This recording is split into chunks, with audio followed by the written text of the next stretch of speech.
Meep, meep. It is Meep Meep Monday here at Meep Meep Nation, and it is the first ever podcast for this show. Welcome, everyone. I'm Christian Rao here with Caleb Hopkins. We are going to be breaking down the game, UTSA falling to Army. We got so much more to talk about here as well. But this is the first episode of Meep Meep Nation. Caleb, this is something a long time coming. I mean, almost a decade in the making. How's it feel to finally get this thing, finally hit record and get going? Feels amazing. Um, we've we've had blogs before. We've had a podcast run uh, by some students before. So this is the first time we're actually deep diving with the podcast, actual branding through Meep Meep Nation, and actually getting out from behind the camera. So very excited. Yeah. Awesome. No, that's great. That's fantastic. I am so glad to have you on board. We're going to have Jeremy, the other co-founder of Meep Meep Nation, joining us as well at some point. Whenever he can find himself off an airplane, we'll see when that happens. I'm sure that'll happen next week. But speaking of, when are you going to get Meep Meep Nation? It's not going to be just every now and again, like you said in the past. This is a new thing. This is what's happening. Meep Meep Nation will come to you at least, and I say this at least on purpose, every Monday going to get a show from us. And it's not just about UTSA football, although that will probably be the focus for the few couple episodes while we're in football season. If you look at the top of our screen, if you're watching us on YouTube, if you're listening to us in podcast form, we thank you very much. But if you're watching on YouTube, you'll see it says your source for all things Roadrunner. It doesn't say all things Roadrunner football. This is a UTSA athletics podcast. We are going to be coming at you every Monday, 365 days of the year. Yeah, no, it's great. We're to be able to cover not just football, but to be able to get both basketballs, soccer, baseball, softball, track and field, the country club sports, golf and tennis. Glad to have everything covered. Yeah, it's going to be a blast. Looking forward to it. If you don't know me from the past, if you've listened to any kind of UTSA stuff on YouTube over the past year, you might have saw me on some other shows, maybe Slash or You in the past. I've jumped ship. I've came over to the blue and orange. I've come to the dark side, if you will, and I'm excited to be here. I'm writing for Meep Meep Nation now. You might have seen some of my stuff on the website, where you can find that at meepmeepnation.com. You also have a really nice shop. Caleb's working on that. We're going to have an even nicer one here in the future. And of course, you can find us on Twitter at Meep Meep Nation and at our awesome Facebook group, surpassing 20,000 followers now.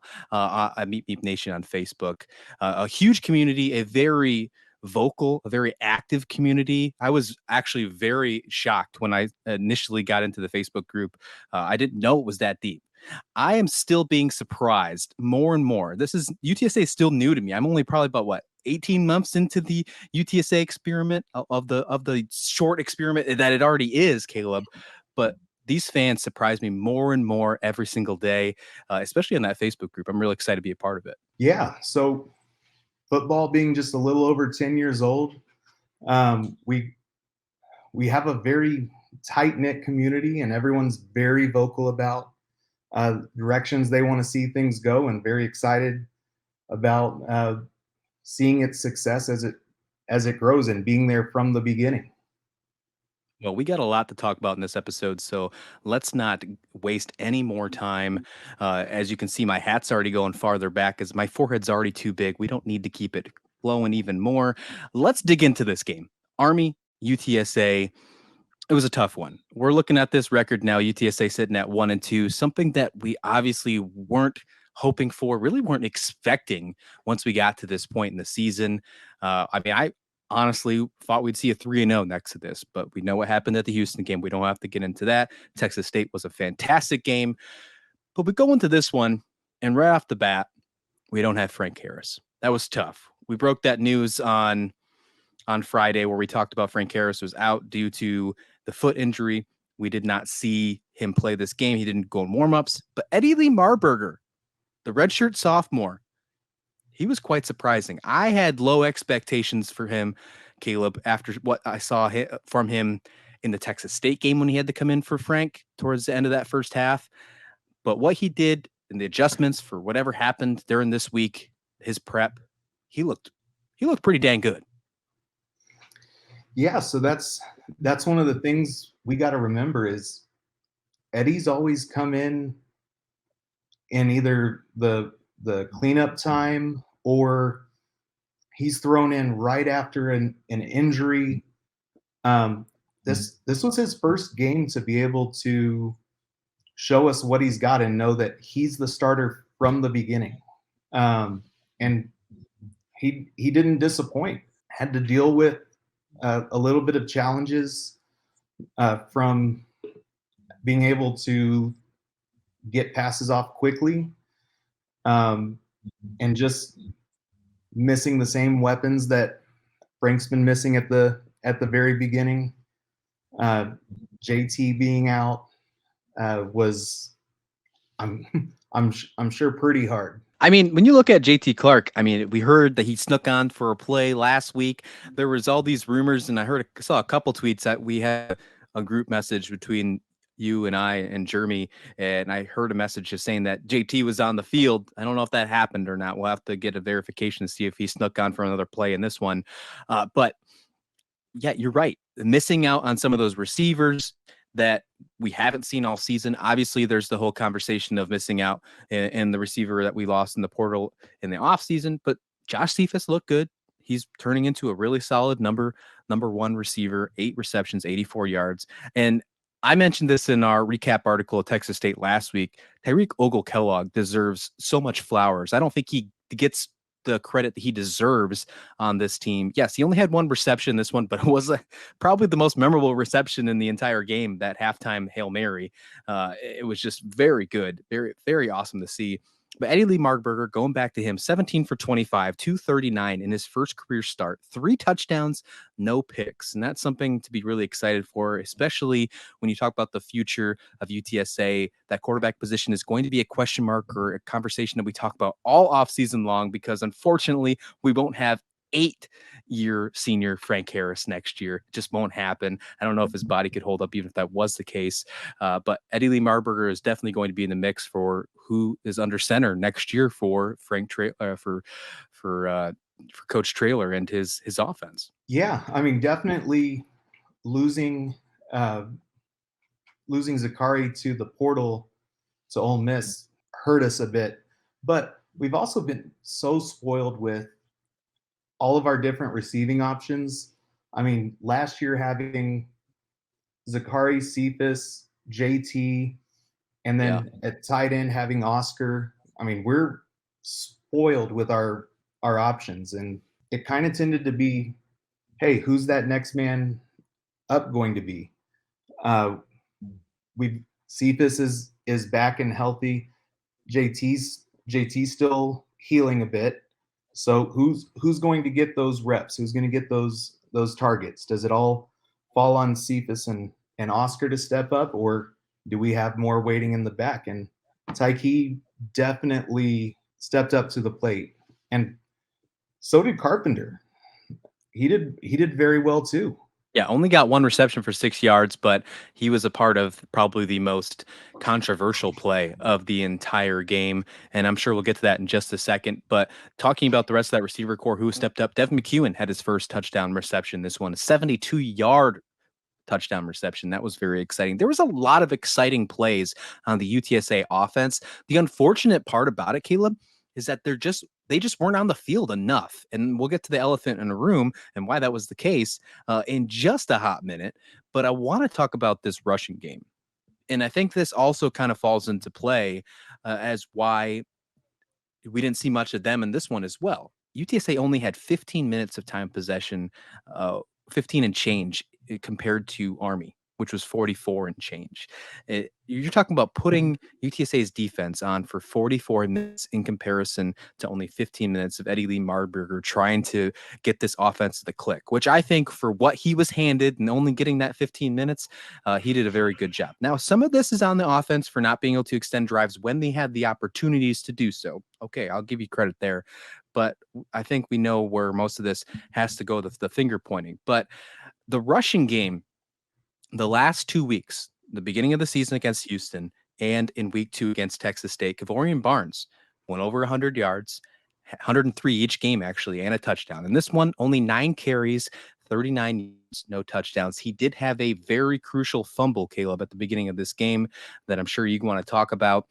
The thing is about this one, when you didn't have a lot of room or a lot of uh, time possession to go for, you only had officially 22 carries for rushing for UTSA. That's really only 19 because they give 3 to Eddie Lee Marburger. A couple of those were tackles for loss. It's really only 19 carries for those running backs. If you go back to the Texas State game, Kavorian Barnes had, I believe, 26 carries alone just for himself. This rushing game is crucial for the triangle of toughness. We talk about this all the time. You see it in post-game conferences. You hear about it literally any kind of UTSA article you read. It just wasn't there in this game, and that's crucial for the success of the squad. Yeah, like you said, so time of possession, meaning Army had it almost 3/4 worth of football. So the the few drives that we actually got out of the game, it was very important to try to keep up, not necessarily match Army in reps, but at least be able to keep up with them on the score, and to have the second play of our first drive be that fumble, let Army come right back and get up on us 14-0.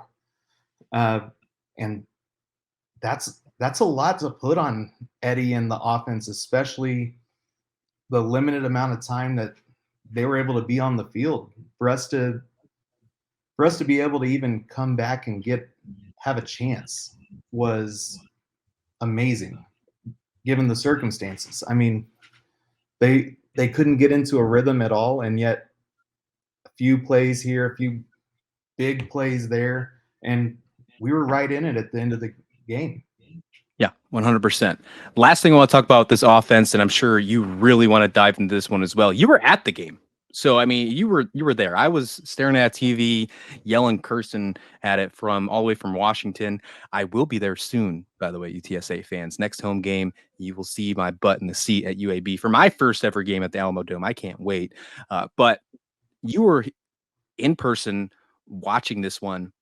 Take me back to the third quarter when we had a pass from Eddie Lee Marburger to Chris Carpenter, which you and I both think it was blatant defensive pass interference, was not called.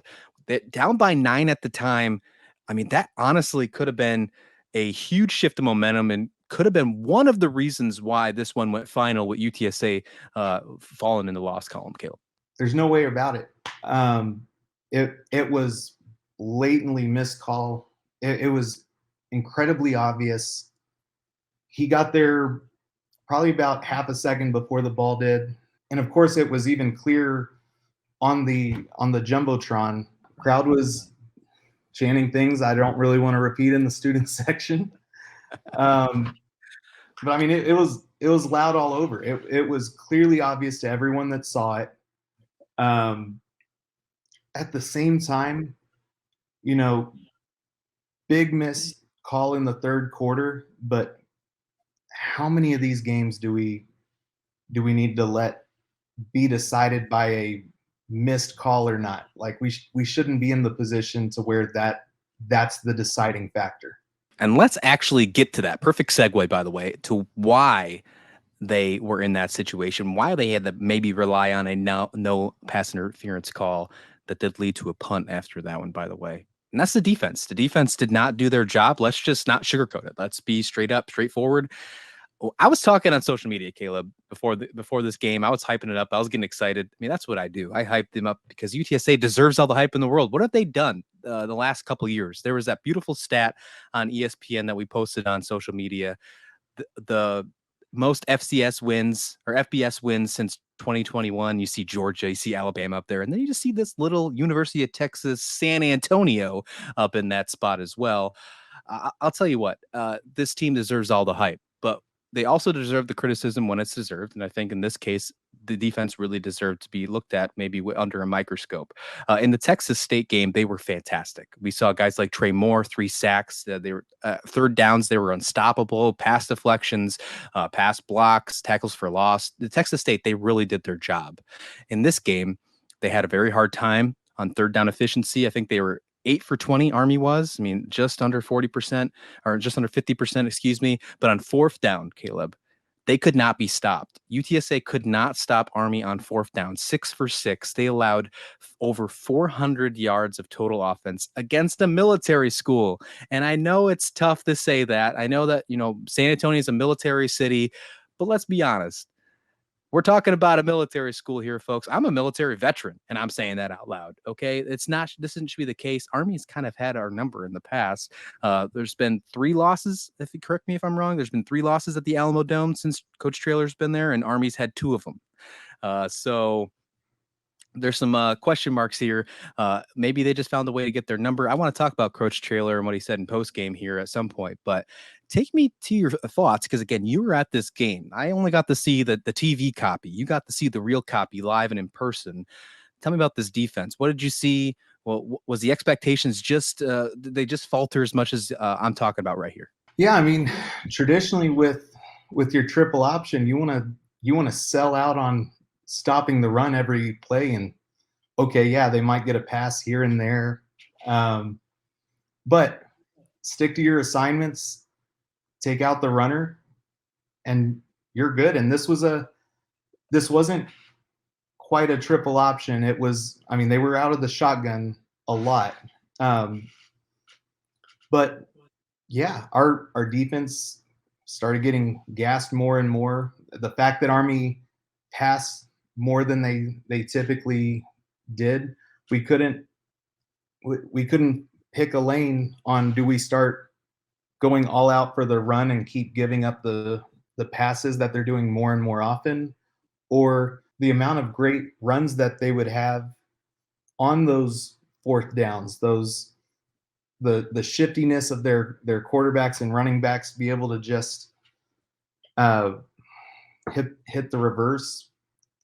It didn't matter if it was 4th and 2, 4th and 7. I mean, they didn't care. I think they punted for the first time sometime in the third quarter, if I remember. Yep. Yeah, they scored on every single drive until the third quarter.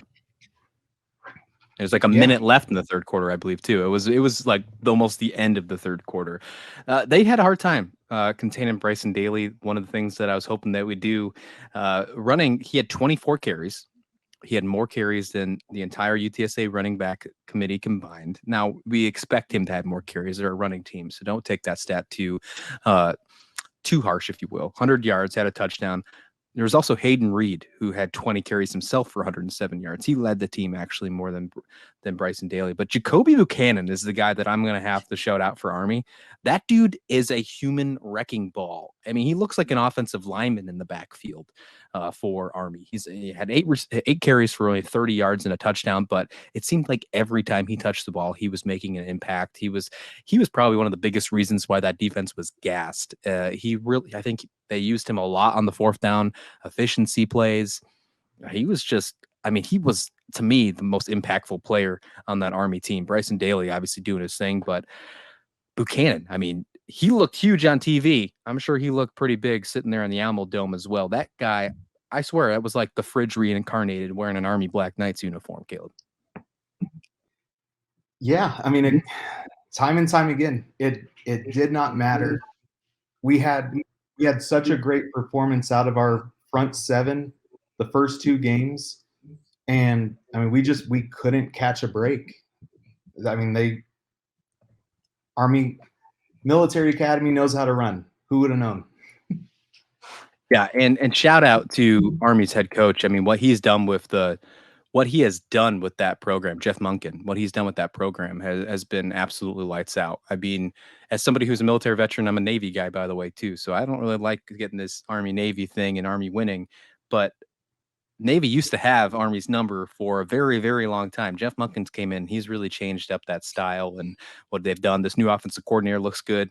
I'm already telling you right now, if I was putting in a futures bet between Army Navy game this year, I'm not betting Navy. I'm putting Army down. I think they're going to look pretty good. We might be seeing another Commander-in-Chief trophy going to the Black Knights. But this game, we got to put it behind us. But before we put it behind us, because we got to move on to a very important game, which I know you're going to be excited about. You're heading down to the game as well. But before we put it behind us, let's talk about the press conference and the post game that we had from Coach Traylor. Now, he had some pretty emotional remarks. He had some very interesting remarks as well. I mean, even you saw even some other uh, comedy, sports comedy, let's call it that, sports comedy websites talk about Coach Traylor with his some of his some of his comments saying that he was so embarrassed that he might need to find another job. I don't want to get in too far with that, but what I want to really give a nod to, if you will, Caleb, and if you're with me, please let me know. Uh, for him just taking full responsibility for being outcoached, I thought that was exactly on brand for Coach Traylor. 100%. And I think that is exactly what this team needs after a slow start, something that was not expected, a 1-2 start, to really light a fire under this team and get them going again, especially for probably what the toughest road trip in this program's history, at least in a very long time. Let me know. Yeah, it's going to be a huge one. Knoxville next week. As far as Traylor goes, he's always been very good about absorbing most, if not all, of the blame. Loss is not just on one person. It's not just on one group. It's collectively as a team, and he's showing it from up front. You can't always say that about our coaches from the past, and Jeff's being a true leader. Yeah, let's hold on to him for dear life. Put him in a bubble. Do whatever you got to do. You know, people are trying their hardest to get Coach Traylor to be in their program. I'm sure we've heard this for what, 2 off seasons now, and he's not going anywhere. But got to make sure that that stays the same, especially if for some God forbid, unforsaken reason, we have a unsuccessful season. We still get that guy to stick around. Absolutely. All right, let's dig into exactly what you're talking about. You're going to be on a plane ride. You didn't get enough of the Alamo Dome. You didn't get enough of UTSA football. You had to get on a road trip this year, and of course, you're going to get down to Knoxville, Tennessee, to see the Volunteers take on UTSA. Meep Meep Nation will be supporting the Roadrunners at the Tennessee game. I'm really looking forward to seeing your reactions, your thoughts, and all your experiences down there through the socials and through everything else. We're going to make sure we keep all you guys updated as well over on social media, Twitter or X, whatever you want to call it. I don't think I'm ever going to be able to call X, by the way. So I apologize in advance. And of course, our Facebook group. So if you want to see those experiences, make sure you guys join us for the adventure. Hit us up on those socials and join the conversation. But Caleb, Tennessee, they're coming off a tough loss against Florida in the Swamp. They can't seem to get a win over Florida. That's like their big rival, one of their big rivals, if you will. Kind of like, I don't know if I want to call it the Texas State UTSA rivalry. I don't know if I want to do that, but I don't know if I want to go that far and actually be quoted. So I don't think I'm going to do that. But anyways, they lost that. They're now 0-1 in conference. They got a chip on their shoulder coming back home to take on the Roadrunners. And of course, UTSA has a chip on their shoulder. We don't know the status of Frank Harris. We're going to see what happens there. We still don't know the status of JT Clark. Makai Hart, we know he's out. Trey Moore, we're hoping that he's going to be okay. Got a lot of question marks in the injury department. However, this is still going to be a very exciting game. What is your thoughts and your excitement? Because I know you're excited about heading on down to Knoxville. I'm very excited. Look, certainly not ideal for us to be facing an SEC opponent right after they lost. You kind of hope to get to play a little bit more under the radar, but they're going to be looking to right the ship against us. Yeah, we'll certainly still see on some of the guys that are recovering. I believe Tennessee was down a lineman or two last week. Big thing there also is there was a fight right at the end of the game with Tennessee and Florida. So we'll see how that plays out if we get any lucky cards on who we're facing. Yeah, that's true. I didn't really put that into perspective. But yeah, there was a couple fights. I'm sure you'll concede on socials the meme of the big guy chasing the little guy around. And yeah, I think I saw the funniest one was when it was like when your big brother goes after you when you have the last pizza roll. I think that was my favorite one so far.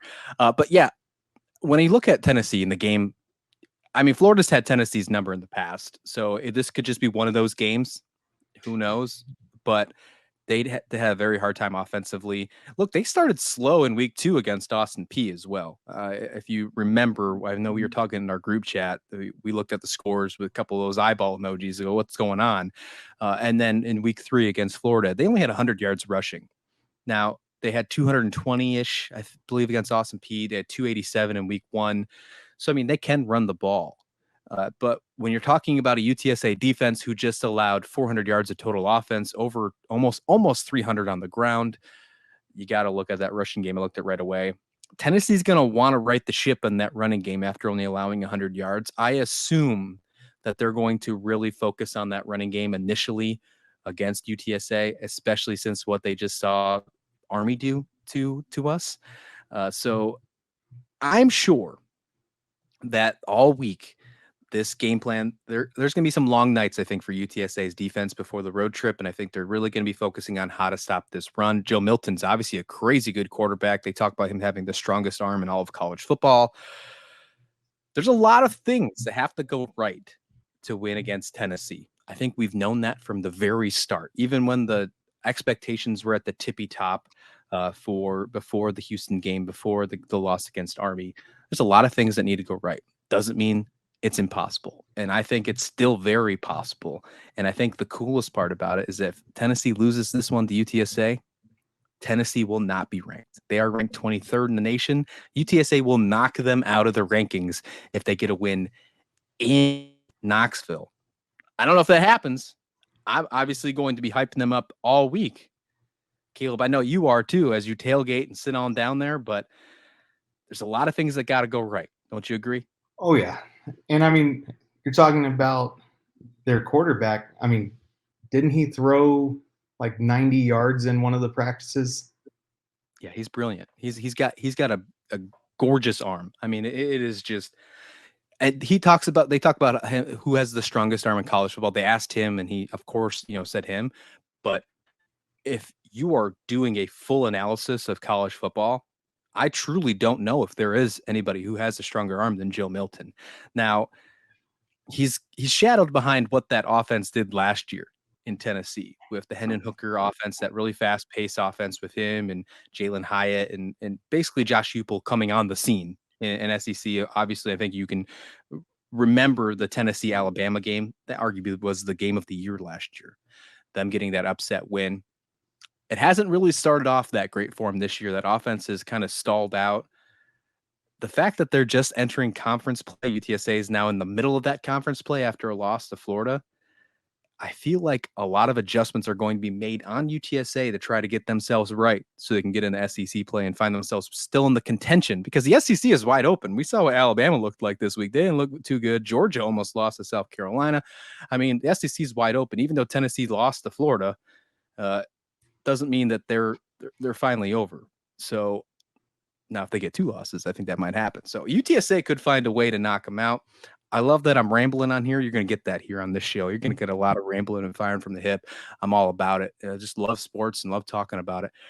But Caleb, what do you think? What do you think that needs to happen? The number one priority for UTSA to stand a chance in this fight in Knoxville? O-line's got to hold. I mean, they've got to be able to give Eddie some time to make his throws. They need to be able to let our running backs get a few yards here, a few yards there. And then when it comes time for it, and Eddie needs to take that shot down the field, he's got to have time to make that throw. He can't be worrying about guys coming off the edge and taking them down. I like that. We didn't really talk about the offensive line too much in this Army game because for the most part they did pretty decent. They only allowed 1 sack, 3 tackles for a loss, but I mean, that's a really good point. They're not going to be playing a military school. that has to worry about weight requirements and they have small guys in the line, they're going to be playing some big boys from the SEC playing up front. Where we're talking about probably top 100 recruits from past couple of years playing in that up front, because let's face it, we're talking about the best conference in college football. It's going to be a different beast for this offensive line, who is already dealing with injuries. I mean, their best the best offensive lineman, right tackle Mekhi Hart's being out, and just like Coach Traylor said on the show last Wednesday night, the Coach Traylor show, people are saying, yeah, it's not a big deal, it's just your right tackle. Well, Frank Harris, the left-handed quarterback, right tackle is a big deal, right? So, not having that is a big deal. I'm going to go out and I'm going to point it right at who I've been pointed at this week, and I feel like that's only fair because I've criticized them enough. Let's do it a little bit more so I can stop, and I hope I finally can, because I don't want to be criticized. I want to just be hyping up UTSA. That's what I want. I want to be just hyping this team up the entire time, Caleb. But I think we also have to give our listeners some value here and talk about some actual important things, not just talk about just the fun stuff. We got to get the stuff to actually talk football here. It's got to be the defense. I think the defense has to be. They have to slow down, and I'm going to point that run game. Tennessee, even though they only had 100 yards against Florida this last week, they're going to be pushing that run game. And I think they're going to push it fast and often. I wouldn't be surprised if they go quick to a no huddle, fast paced offense right off the bat, try to gas out UTSA, because after a full week of being on the field for 45 minutes of a 60-minute football game, the weaknesses were shown. And even though UTSA defense has some immense depth, if you will, their depth is very crazy. I think probably better than any G5 defense in the league. There were some holes that were shown by the Army Black Knights. Tennessee's going to find a way to capitalize on those. How does UTSA respond? That's what I'm going to be paying attention to most. And I love how you and I both didn't point at, well, actually, you kind of did in a way. You said, give Eddie Lee some time. With that being said, you don't think that we're going to see Frank Harris in this Tennessee game? I don't. I know that if Frank is perfectly healthy, he's gonna try his best to get out there. Do we want Frank Harris out there? Absolutely. Do we want him out there at not being 100% and risk him missing out on the rest of the season during conference play? Not a chance. I love exactly how you explain that, Caleb, because I feel the same way. And I'm sure Frank feels the same way. He wants to be out there. When he looked at that schedule once it came out, he circled this Tennessee game. This was his chance to be able to play an SEC opponent after being with UTSA for, for the last, seems like 7 years, right? So, but if he's not able to play this game, it's going to sting. It stung for him not being able to play against Army. It's just true competitor. That's why he came back last year. Forget the money, forget the milkshakes, Caleb. The reason that he's back is because he's a competitor. All right. But the fact that if he can't play this week, I think it's more important, especially now if you look at the record. Let's just be transparent and straightforward with it. Look at the record right now. We're not going to make a New Year's Six Bowl. It's not going to happen probably with this record. If you go 10-2, there's a chance. If you beat Tennessee and then go undefeated, okay, maybe there's a chance. But I think the biggest thing now is to live up to your prediction from the coaches poll from the American Athletic Conference, finishing second or first in the conference once it's over. And when I look at that schedule, I still have a lot of faith in thinking that's completely doable, even with the loss to Army, even with the loss to the Houston, and even with this tough matchup coming up to Tennessee. None of those have anything to do with the American Athletic Conference. Once this Tennessee game is over, which we're going to talk about fully next Monday as well, before we get into American talk, that record is 0-0 again. And it really is. And we have a chance to go undefeated or have a winning record, a strong record in this conference for the first year in what is going to be many successful seasons in this conference until we go to a Power 5 conference, of course.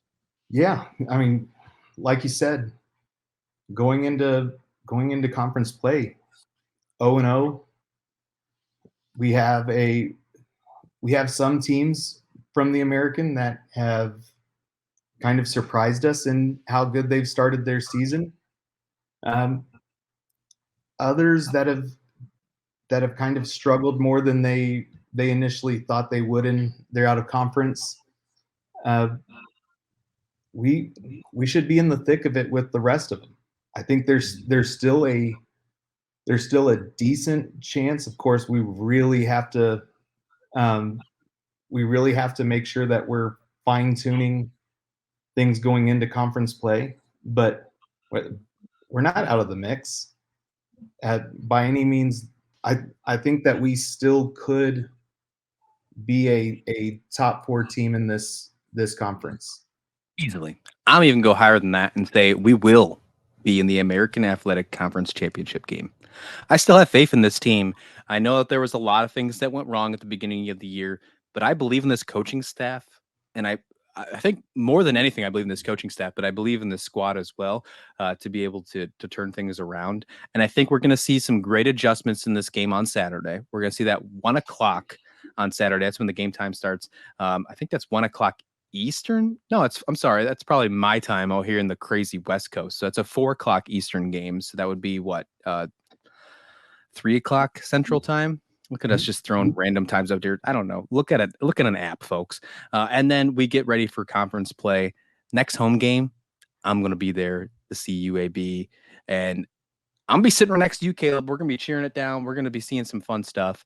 I'm looking forward to that. But you're going to have to obviously let me know and let all of our fans know how this experience in Knoxville is. And if you see Caleb down there, you'll be probably wearing an oversized Meep Meep Nation logo some point, right? You'll be wearing that. But hey, everything's bigger in Texas, so you did it right. What's your thoughts on how many people you think are going to travel down to Knoxville with the blue and orange? I've heard a good amount of people that were planning on going no matter how the season was going to start off. Some are staying in Knoxville, but the good draw is a few hours away. You got Nashville. I mean, it's going to be a good time leading up to the game. It should be a great environment. Very much looking forward to it. Yeah, looking at Ticketmaster right now, there are tickets still available if you're still thinking about maybe making that trip. Tickets are as low as $58 right now. Not too crazy. Obviously, a little more than some of the games. Probably the most expensive ticket you probably have to buy on the road for UTSA this year. But hey, you want a chance to go see an SEC stadium, go see Tennessee, go see a different shade of orange. Go check out this game as UTSA is going to face number 23 Tennessee on Saturday. It'll be on SEC Network as well. If you have ESPN, ESPN Plus, all that stuff, you probably have access to it as well. Not nationally televised as ESPN. I meant to ask you, did anything seem different at the game since it was actually on ESPN, or did it feel exactly the same? I meant to ask you that question. TV timeouts were very noticeable. I feel like Army just was shy in their time of possession to the amount of TV timeout. Yeah. All right. That makes sense. Well, we'll see if that happens over here on the SEC network on Saturday. Obviously, the new college rules where the clock keeps running, I think, changes that a little bit, but we'll see. I think we're going to see some more national televised games when we get towards the end of the season. Obviously, ESPN2 for the USF game, but I think when Tulane comes around, when they flex that game, wherever they decide to go, I think that's going to be a televised game as well, because I got a feeling that might be a playing game for the conference championship, or maybe even a preview of the conference champion. I'm just saying out loud. All right, Caleb, before we let everyone go, we got to make sure we live up to our word. This is a UTSA athletics podcast. Yes, we're going to focus on football for a little bit as we get things going, because we know where our fans are at, but we also know that there are a lot more sports in UTSA, and we want to cover them. We want to make sure we do that, and we're going to make sure we get more content on the website. We already get some more content on our socials, but we want to make sure we engage with everybody, because the athletes are important to us here at this school. So, Caleb, what happened over the weekend everywhere else in UTSA athletics? Sure thing. So, first off, on Thursday, we had 2 different sports playing. We had the girls soccer playing against Tulsa at Tulsa. They tied 0-0 for their first conference match for the American for soccer. And volleyball started the Cardinal Classic at UIW, first match being against the Cardinals, and they clean swept. did a great job. The crowd at UIW was amazing. They have a much smaller gym than UTSA does, but Thursday night that thing was packed. So it was a great environment to be in, and to see the girls really dominate. And they did the same thing on Friday afternoon, beating Oral Roberts 3-0 as well. And then soccer on Sunday played against Baylor on the road. Very close match. We played against a former assistant coach, and they fell just short, losing 1-0. All right. Well, there you have it. There's UTSA athletics right there. We're going to break, like I said, we're going to break more into that in depth as we get along. We're just getting started here. This is a brand new project for us, but it's going to get better and better as you come. So we hope you join us along for this journey. We're going to continue it on again, like we mentioned at the beginning of the show. Every single Monday, you will have Meep Meep Mondays, a brand new podcast from Meep Meep Nation here. You can get it anywhere you listen to podcasts, Spotify, Apple Podcasts, Google Play. I'm sure you could find a way to play it on a record player if you worked really hard enough. But then you can also find us on YouTube. So go ahead and find us there. We're just opening up that YouTube page. So if you are a follower on our Twitter, or X. See, I told you, I'll always call it Twitter. And our Facebook, if you're one of our 20,000 followers plus, really appreciate, by the way, head on over and support us over on that YouTube page. Give us a subscribe, a like, comment, say hello to Caleb's beautiful face, and maybe make a joke about how my hat keeps going up and starting to look like my forehead is making a receding hairline. It's okay. I am a brand new father, so that makes a lot of sense. Just what's up. Go ahead and let us know all that good stuff. Again, you can find us on Facebook at Meep Meep Nation. Go ahead, join our group. Find us on Twitter at Meep Meep Nation. And again, it's going to be a good time. We're going to continue on this road, this path, this podcast path here every single week. You can find our personal ones. You can find me at Christian S. Rao. I'm always going to be talking sports, UTSA, NFL, college football, you name it. I'm always on that thing way too much. I'm surprised I'm still married. Caleb, you got a brand new personal Twitter account. Meep Meep Caleb. I love it, man. Yeah, wanted one a little bit more fitting for the UTSA side. I think that is on brand just a little bit, right? I think that's on brand. Yeah. And then, of course, Jeremy's going to be joining us here in the near future, hopefully next week, once the Tennessee game's over and done with, if we can get him off a plane. I think he's still taxiing somewhere in the air as we're recording this show. But you can find his personal one at Meep Meep Jeremy. So I wonder where Caleb got his one. He's so original, this guy is. But other than that, guys, thank you so much for listening to our first ever episode of Meep Meep Nation. We're going to be back here next week with another one. Again, take care.